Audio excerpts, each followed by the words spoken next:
Hello, hello, hello. It is Angel. Thank you for tuning in to my channel. I just wanted to talk a little bit more about father wounds. This is something that I've talked about on one of my previous videos. Maybe I hope that you've watched it, but it's about father wounds. And you may have heard this. You may have heard me speak about this topic many times in past videos, but however, this is something that is a crisis in America, and it's with our men. It's with our men, and father wounds. Matter of fact, this is part 2 of father wounds. But father wounds is something that we must address. Many people don't talk about this topic because a lot of people feel that maybe it's an embarrassment. A lot of people feel maybe that it's not so important. Maybe because they feel that it doesn't really pertain to them. But, I'm talking to the fathers, okay? And I'm also talking to the daughters and sons that have been affected from the pain of not having your father in your life. The pain of being in the midst and developing into adulthood with the absence of not having your dad. And you're still holding on to the pain.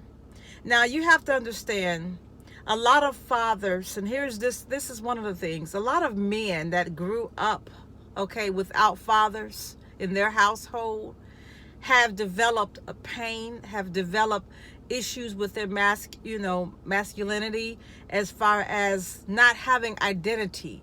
When you don't have a father in your reach, someone to talk to, someone to confide in, someone to give you instruction and guidance and correction, and that mental support, that input, that masculine input, a role model of learning how to be a man in society, how to be a man in your culture.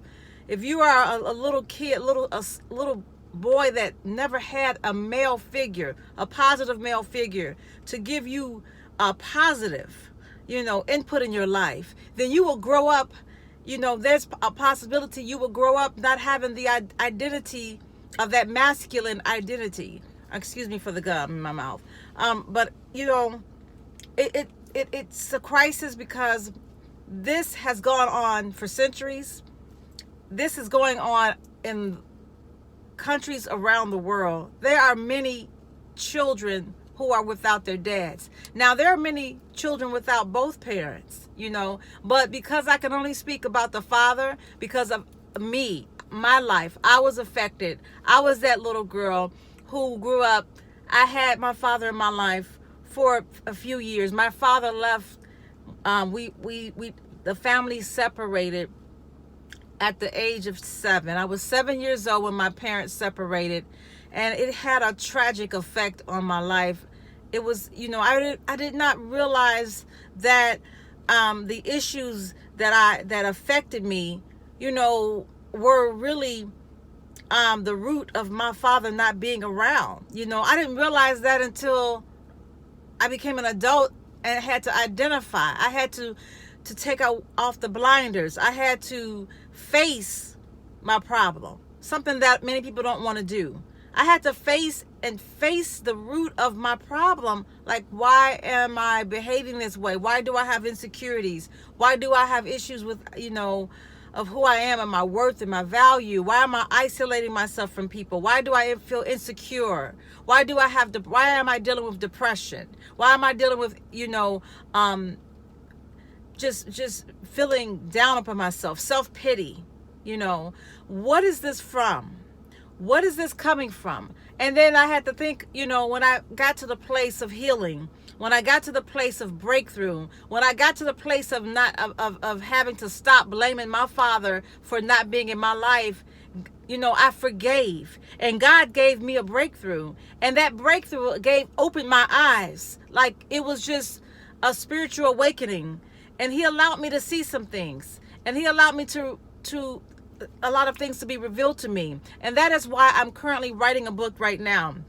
I'm writing a book because I want people to be healed. I want people to be set free from the bondage of their past. You're not living in your past, but you're living in your past when you're not letting go of the things from the past that has caused problems in your life today, in your present life. You cannot even live in the present because your past is yet haunting you. Your past is keeping you from being the better version of yourself. But going back to the young man who did not have his dad in his life, he grew up not having any value. He grew up angry at the world, angry because he didn't have any guidance. He didn't have anything he felt like he didn't have any hope, anything to look for. He felt like he wasn't important to anyone. He didn't have any self-concept. He didn't have any self-esteem. He didn't have any perception. The world around him was just, all he saw was from the media or what society and his culture brought him, what made him believe what a man should be, what it feels to be a man, or what it looks like to be a man. This is what he was taught by society. This is what he was taught by his surroundings. And maybe his surroundings were not positive. Maybe his surroundings were not great. Maybe there was some dysfunction. But this is all he knew. He loved or got a hug from his dad. Or maybe his father never told him, son, I love you. Son, I'm proud of you. I'm proud of you. He never received that affirmation. And when you speak those things into a child, into a young man, you're bringing confirmation, you're bringing affirmation, you're bringing life into them. Because now they have the hope to believe. They can receive, because now you have put a seed in them, a seed of hope. But when they haven't received that, now they are hopeless. Now they have what you call social abandonment, meaning that their life feels useless. Now they're angry. They're angry at the world. They're angry, and they're putting the blame on everybody of why they are the way they are. I'm angry because I didn't have my father in my life, so I'm angry. Now the seed of anger has been planted and rooted within them. The seed of bitterness, the seed of resentment has been planted. And when you have a seed of resentment, then it brings on more bad seeds within this person. Now the man is trying to find himself, but he's finding himself through anger. He's angry. So he uses his anger to command his masculine behavior, because that's the only power he knows is from the anger within. And this is why it affects his relationships with women. This is why it can affect his relationship in marriage. Or maybe he doesn't even think about marriage. Or maybe he may never want to marry. He's the type that maybe he's afraid to marry. Maybe he feels shame and not good enough to marry. And maybe he's intimidated by women who has everything. They may have everything. He's intimidated by women who has an education, a good job, who got good, nice cars, nice homes, good credit. Now he's intimidated by the woman who has everything, because he's the man that cannot offer her what a man should be able to offer this woman. So now he's afraid to even have any conflict with a woman, because he's intimidated by the woman who has everything that he cannot even provide for her, that he can't give to her because she has everything.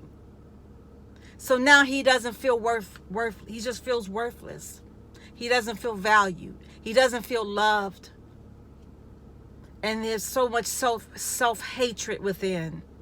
And then there comes domestic violence. He's angry, he's violent because of the way he's living his life, the way that the hand that life has dealt him has been unfortunate. Now, I'm not creating excuses for the man as to why he should not be in his child's life. No, there's no excuse. But we also need to look at the big picture. And we need to also understand the psychological problems that the man face in a culture. I'm not a man. I don't know what it is to be a man because I'm a woman, but I've observed these things in my family. I observed these things with the people, the men around me. I've observed these things about the hurt and the pain that men in society go through. I've observed these things with the what men have to face with violence, with death, with gun violence because of anger. Anger is one of the main roots in the man who does not have his father. Think about it. The man, 90% of the men in prison are angry right now. If you ask someone, a man in prison, how is he feeling? What is he really feeling? If he's going to open up to you, he's going to tell you how angry he is. A lot of men do not express themselves. A lot of men don't open themselves up because they have concealed that anger inside. They have held on to it, and they're holding on to pain. And they don't know how to express it because of pride. And they feel that even expressing it or reaching out for help, it makes them weak of a man.